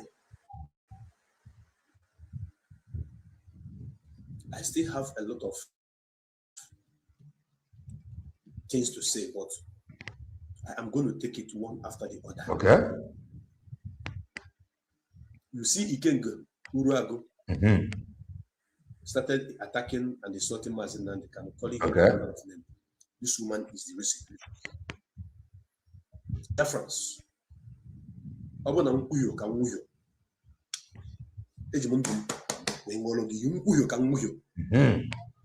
woman is the reason. Ask me how. She told Chinasa Nwanketa a whole lot of lies against Mazi Nnamdi Kanu. She told KK Oda a lot against Mazi Nnamdi Kanu. She told so many people, including some women in America. Okay. So women in United States of America, I don't want to mention names. She told them a lot of lies against Mazi Nnamdi Kanu. Madam, what is your problem? As a woman experiment leader. So she need to tell them lies, or she need to tell them what they want to hear. At least find out why you as a woman experiment leader. And how to tell Gonania, Yaka the woman the well on way for an hour. IPOB is taking care of him, care of her, according to her. At your age, you don't know that marriage is sacred. At your age, you do not understand the secrecy of marriage. You don't know what it means that you are married to somebody, not just somebody that an international figure, a heavyweight, a man, oh my goodness me, a man that the whole world are watching.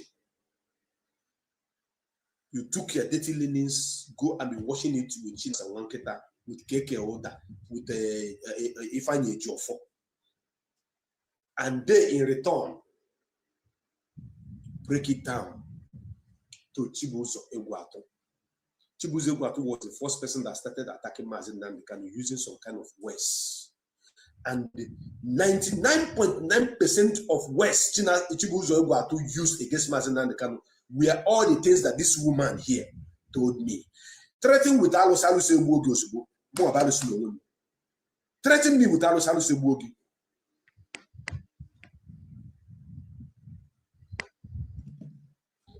Do well and touch the what is again? Don't worry, you will hear it. So whenever I listen to Chibuze Wato attacking Mazi Nnamdi Kanu, it reflects to me immediately. This you already know where it's coming from. Anyanwu was telling me the same storyline, the same thing, the same fabrications. At a point, I asked the woman, I said, Madam, are you telling me that you are not seeing what these people are doing? This SDOS member. He said I should mind my business. I should stop talking about that. Okay. Mazi Nnamdi Kanu is the problem. Imagine where a wife is condemning her own husband. So what do you expect from the people? It should be already. Respecting the husband. It should be already because they just called her Uchechi Anyanwu. No longer Uchechi Kanu. I want you guys to know that Uchechi is the reason why what is happening in IPOB today got to this level. Because if Uchechi did not go to these people, begin to give them morale, begin to condemn the husband, begin to speak ill of the husband, they will not gather momentum, they will not gather morale to insult and attack Mazi Nnamdi Kanu.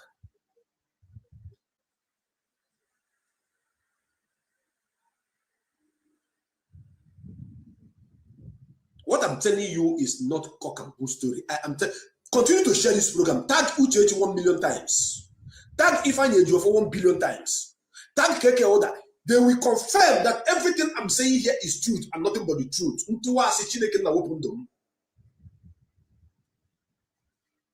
When your husband is having issue with an outsider, you as a wife, you went to that outsider, begin to condemn your husband, begin to speak ill of your husband, begin to lie against your husband. What do you expect from that outsider to do to your husband?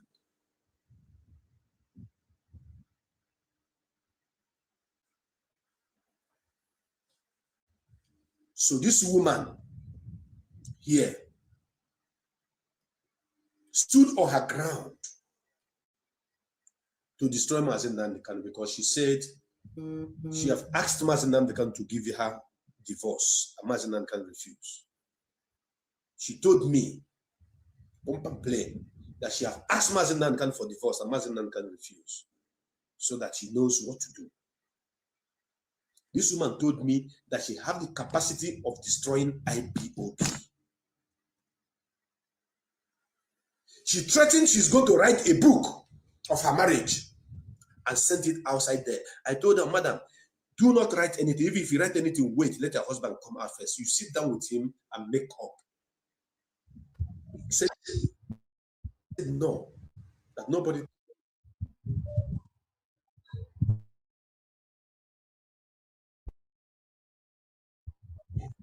She's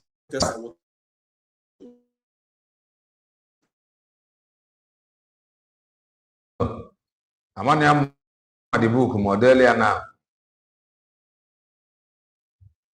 Model the book now. The book Watching the book, yeah, the book. You that asked her to wait.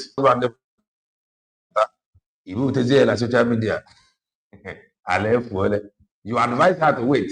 Her husband, and I don't think I don't think no really is going to move. Go on over to go to social media already without even waiting for the husband to come out. It is well. Now we there here, we will analyze her. That she is Abarawai.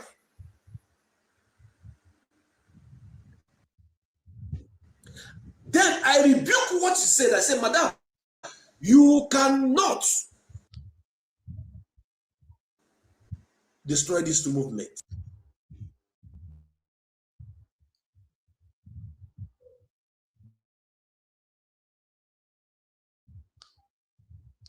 The cotton at exactly 2 hours. And I must continue. I told her you cannot. Everybody in some hours time. At exactly 2 hours, I would run it. Do well and touch the like button. The way Chukwu must structure this movement using your husband, you cannot. She said, I should watch.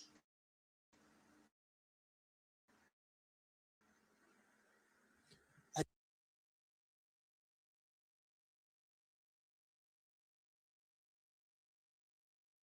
put my hand. I said, what is she saying?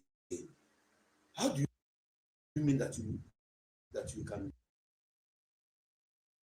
destroy this movement? That is when she came up and to tell me what I'm about to say now. Into us, Chineke weapon. Billy.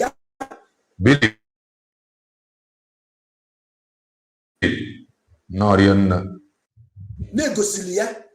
Ebe mas.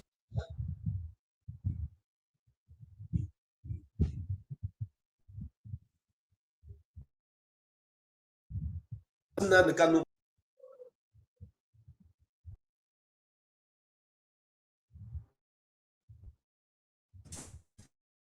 Maya kanapa. Indeed.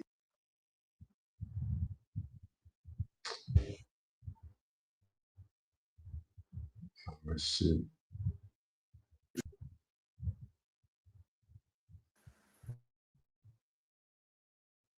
This woman you're looking at here now.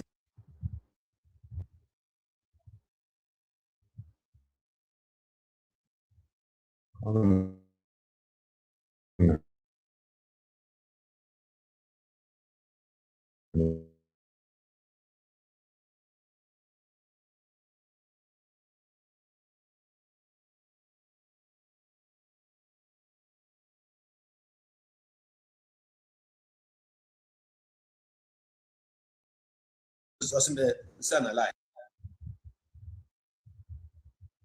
That one will happen.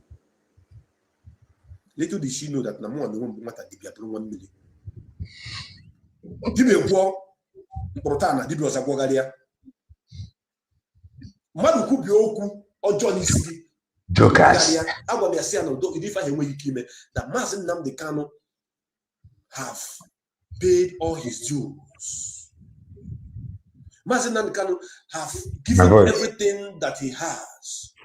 Mazen Nnamdi Kanu have sacrificed his youthful age and everything. There is nothing that will make Mazen Nnamdi Kanu to come out of the prison and put hand in pocket. But as you or draw possible. This woman told me, you will see it. That she actually told Mazen Nnamdi Kanu she's telling me. And I believe I'm not the only one she told this. She must have said it to so many other people. Okay, the voice is cracking. That should be network. You say, or Mazen Nnamdi Kanu come, or Mazen Nnamdi Kanu also. You know, sometimes you don't know the value of what you have until you lose it. Ndị Igbo tụrụ inu si na ọ na-emenye nwata ihe karịrịa ọjọwa enyere nwunye onye. This woman is still seeing Mazen Nnamdi Kanu as that old husband honor. As husband, as the old man she used to know in London back in those days. That's how she still sees Mazen Nnamdi Kanu up to this moment as I'm talking to you now. This woman have not developed her brain, her wisdom, her understanding, her knowledge, into knowing that Mazen Nnamdi Kanu has metamorphosed into a greater man. That if not because of marriage, she is not qualified in any shape or form to come close to Mazen Nnamdi Kanu. Talk more of marriage. I want to defend the way I got that. Banyere nwoke na nwanyị. No matter how great a man is, for the fact niile enwe mmekọ with nwanyị,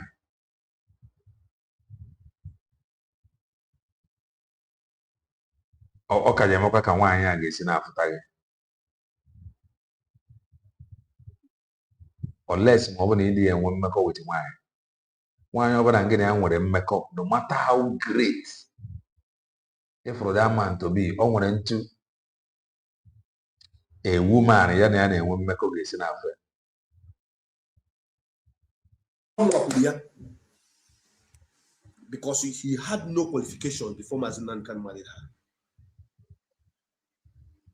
This woman had there is no qualification she had before she got married to Mazi Nnamdi Kanu. Everything she is today, her study and everything in abroad, Mazi Nnamdi Kanu gave it to her. Every the woman on social media, everything you see with Oji, whatever she is today, Mazi Nnamdi Kanu gave it to her. So, if not because of the marriage of many years, Uchechi, you are not qualified.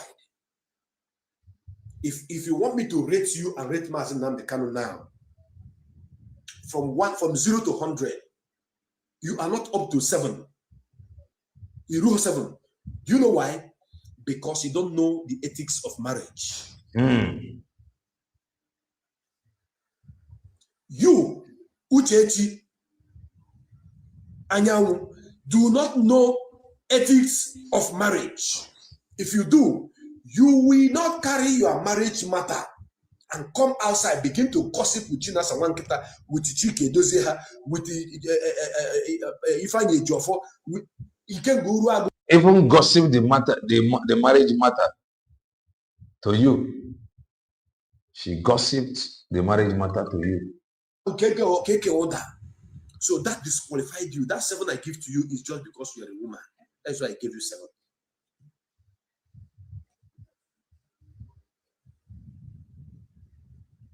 I just gave you that 7 because you are not cultured. You are not cultured. You are not well trained. You do not have marriage quality. That is the reason why you brought your marriage outside, begin to tell people, all in the name to get to Mazi Nnamdi Kanu. There is something I knew that I'm going to say today. Ose Oji.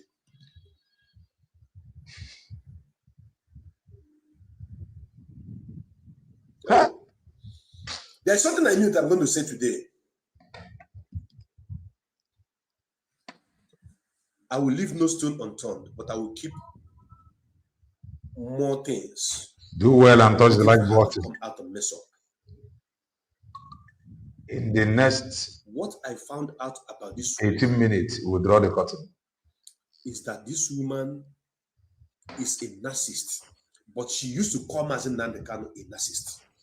In Anova, now the woman is a narcissist. This woman is a narcissist. And do call Mazi Nnamdi Kanu a narcissist. Each time she talk to me, each time she refer Mazi Nnamdi Kanu, she keep mentioning Mazi Nnamdi Kanu as a narcissist.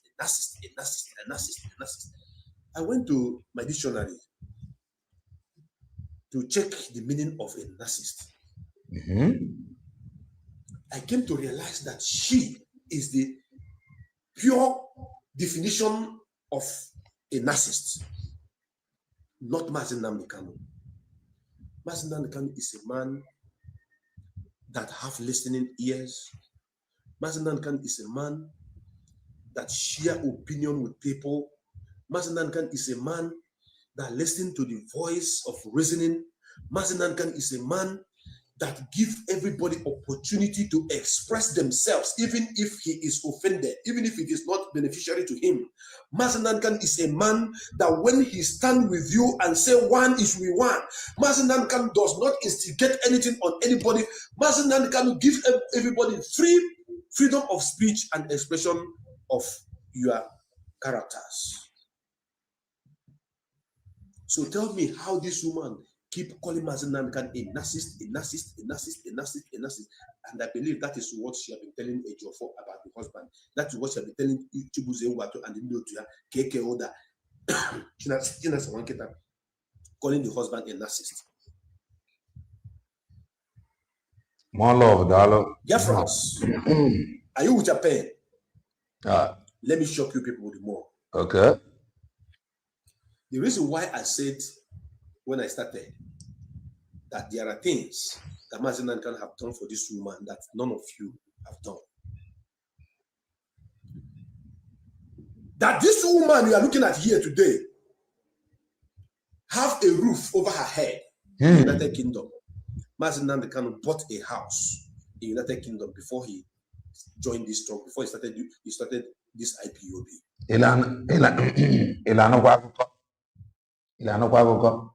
The Mazinan Kanu go la London before starting IPOB. Ogororo London before starting IPOB. Okay, let us continue to listen. We're still here now. Everything had to go in the public, so we are waiting for the wife to come and tell us her own side of the story. So can I compare? That is where this woman is living. About the older and a rumor. Rumor have it na the honor na or the honor na. Rumor have it na the honor na even Master Prophet. We go see where you go our program. If I ain't know the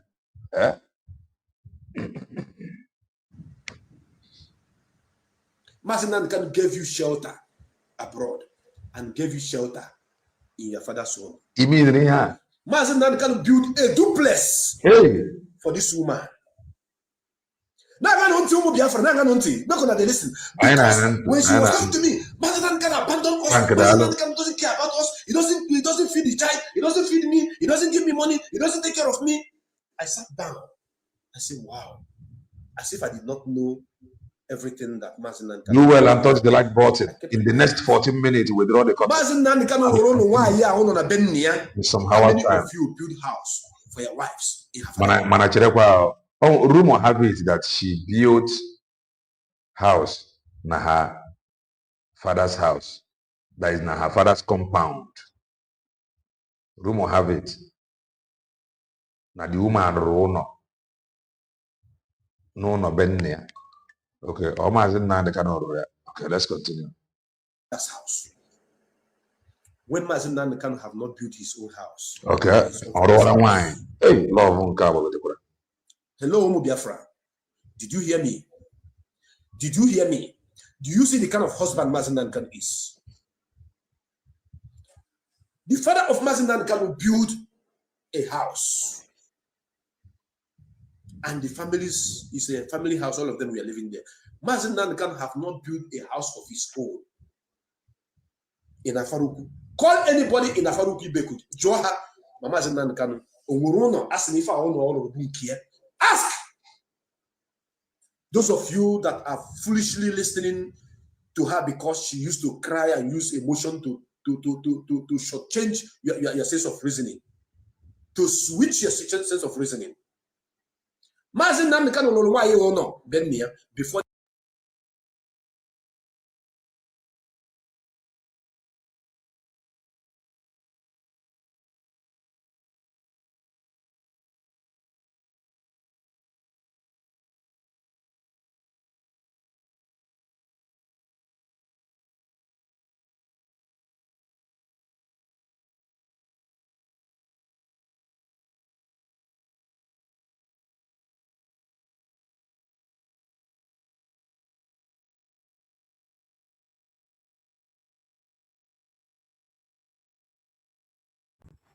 Can you hear me? Can you hear me now? Can you hear me?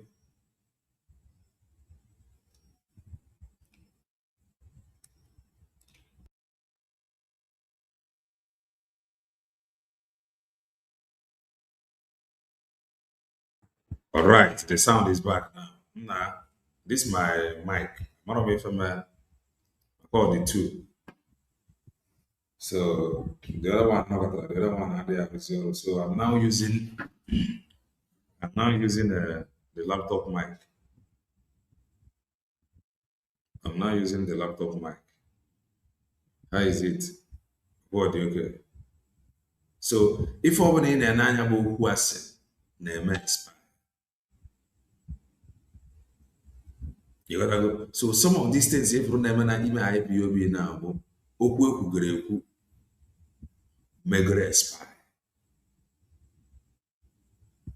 So nobody can, no, this thing you see that is happening, nobody can fix it. No sound, there is sound now. No, there is sound now. There is sound now, there is sound now. No sound, there is sound now. No, there is sound now. There is sound. There is sound now, there is sound now.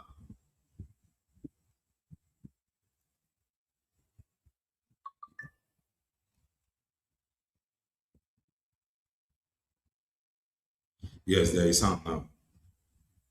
So all these things, if you remember, o kwesịrị ime ọnwa okwu asị dị n'ime ya nke nwa na onwe gị ga-afụ dị okwu asị mara na okwu asị in the sense that ọ bụrụ na the marriage adịghị agazi n'iru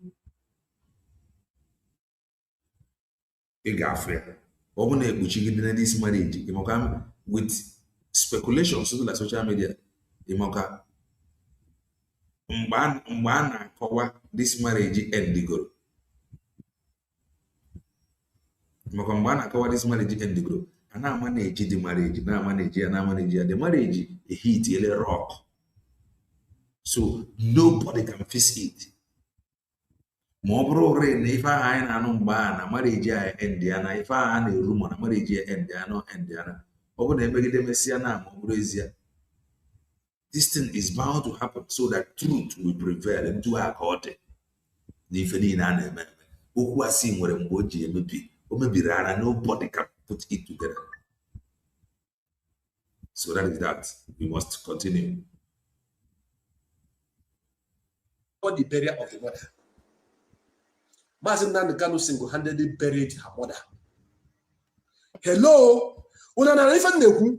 Anyị na Mazi Nnamdi Kanu lụrụ ya ụlọ elu be nne ya. Uchechi unne n'anya here now. Hey, love. Mazi Nnamdi Kanu kwara nne ya nwụrụ anwụ. The late mother of the blessed memory.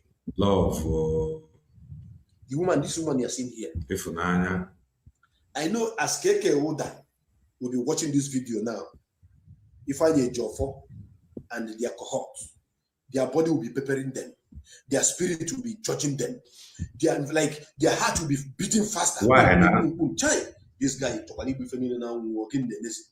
Why the heart is in every heart? Mazi Nnamdi Kanu inform about who near come. So why the preparing of body? Why the pepper in the body? I mean the body inside the pepper. Why? So Uchechi didn't tell you people that the house Uno Ben near Mazi Nnamdi Kanu Uno dependent on Mazi Nnamdi Kanu near. So he did not tell you that. He did not tell you that where she's living in London, Mazi Nnamdi Kanu grow the house near shelter, near comfort. Me why the investigation of me because rumor has it that the woman no fear the place. No swear. Rumor have it and a rumor that's been alleged. No swear near. In London. Na Ben near Mazi Nnamdi Kanu Ababuno. The contractor that built that house is still alive. Bright Chimezie. Call Bright Chimezie and ask Bright Chimezie. Okay. Call him and ask. Okay, Bright Chimezie and IPOB. What Bright Chimezie Jonya? Call him. He sees me as his enemy. I'm not seeing Bright Chimezie as my enemy. Just that I disagree with him in the activities of him supporting those who are fighting against Mazi Nnamdi Kanu. But ask him. No when he hear Mazi Eze Chukwu Bike Nkwu. Always yoku kawashi. Mazi Nnamdi Kanu orulu Uchechi ga-eme no na benne ya before the burial of the mother. Mazi Nnamdi Kanu spent to every kobo ejikwa nne Uchechi ga-eme. Because ụmụnne those of you that watched the shenanigan, the mess that Uchechi made with Nneka image Chimezie, where they were onye adachana onye adachana onye na chọọchị na-emeke mockery of Mazi Nnamdi Kanu. They hate us, they hate me, they abandon their children, they carry a bag, you left, you went, you a pregnant woman, you do this. Everything you see that they are using to attack Mazi Nnamdi Kanu, the one they cause that. Every disobedience to Mazi Nnamdi Kanu you see in this 10th administration that was dissolved, the one yeba. That should be this.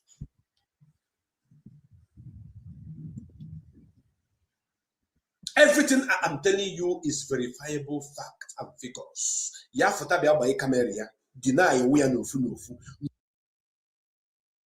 Mr. Igbo wife has sold Mr. Igbo house in Lagos. The same Ose Oji has sold Mazi Nnamdi Kanu house in UK. Now, oh my God, the rumors has been alleged. Not I have. Here they go. But we must continue.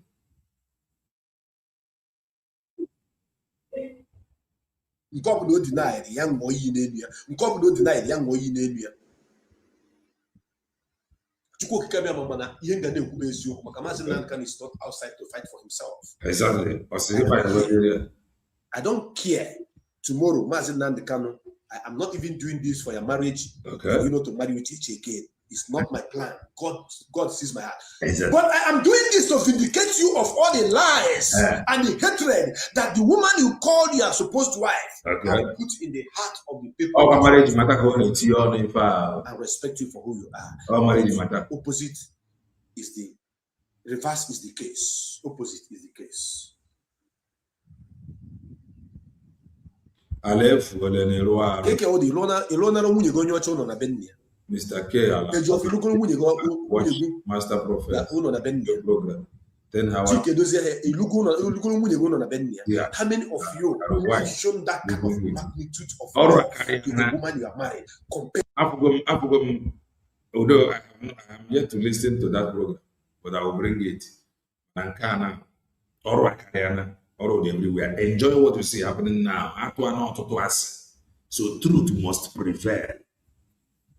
Truth must prevail. To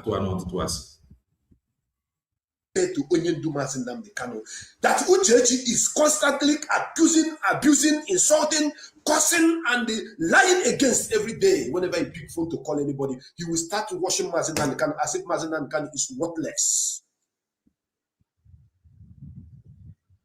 The reason why you see Nneka Imezi insulting Mazi Nnamdi Kanu in that manner is because of what this woman had told Nneka. But this woman did not tell Nneka that Mazi Nnamdi Kanu took her to London, pay her ticket, put her in school, make her see through the school, make sure that there's a roof over her head in the United Kingdom, build a house, a mansion in her father's house, bury her mother, single-handedly buried her mother. Nneya Mazi Nnamdi Kanu Badia. Can you the law for in a respect from Mazi Nnamdi Kanu on Emebeho, Nebemayano, Igasem Nagunwe, Meko. Any one of you, when I will open my line, I would like you to speak. But today, because today I'm going to open my line.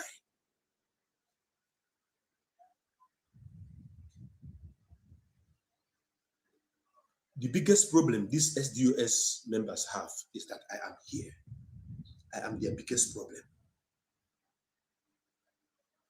Show me a young lady that somebody of Mazi Nnamdi Kanu, Mazi Nnamdi Kanu is too big.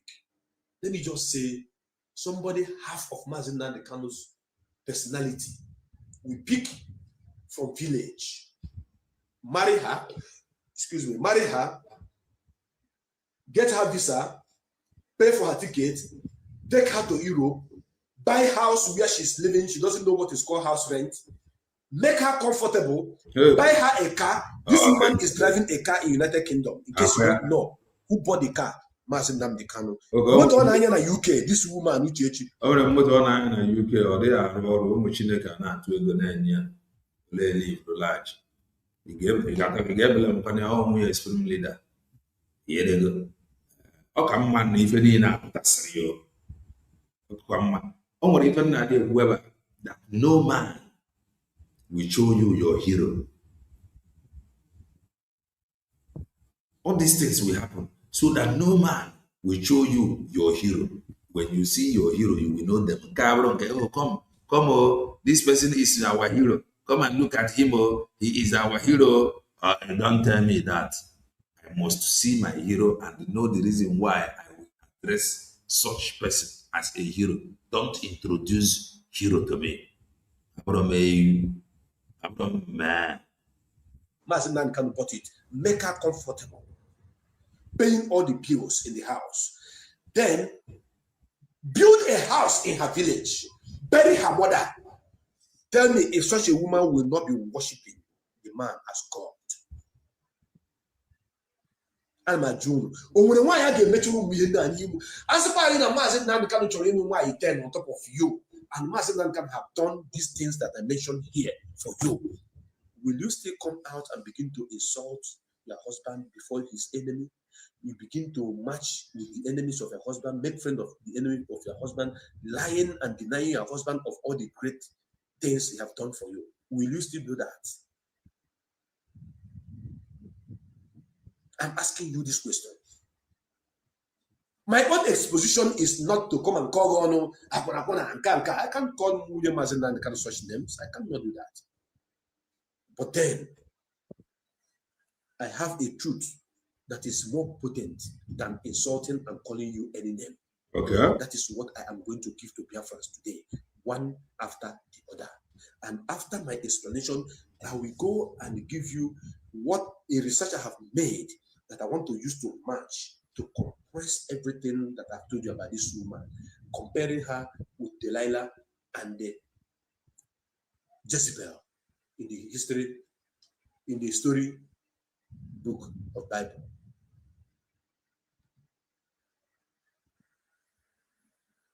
I want you to show me one man who have done all this to a woman, and that woman went to support the enemy. Mention the name of the man.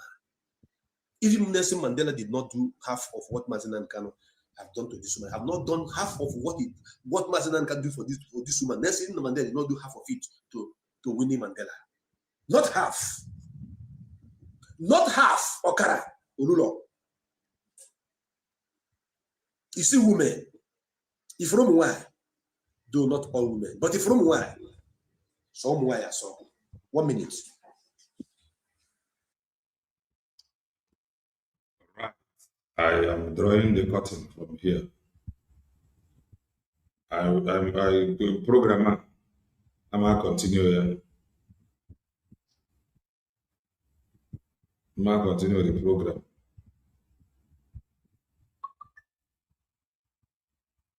Ebe ọ kwụsịrị ka njide the program kwụsịrị na 112.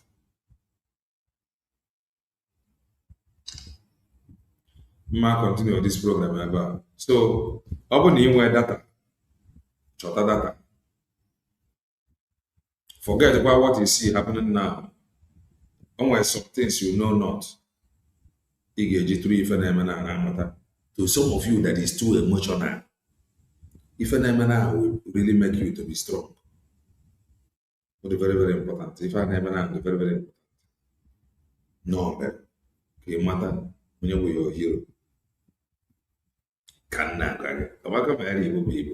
Do well and touch the like button if you haven't done that. I think before, no, I ain't gonna run 24 hours. You know, we're gonna run 24 hours. On one day, oh my, you watch it today now. I don't know how many. You know how many hours I run now. So, maybe I should wear the mama fly. So, in some hours' time, I ain't gonna continue. If I have a time, I ain't really get be up on time. Now I will not put link. In some hours time, I may a link. You will have an do well and touch the like button. Subscribe to our channel and stay blessed. Bye for now.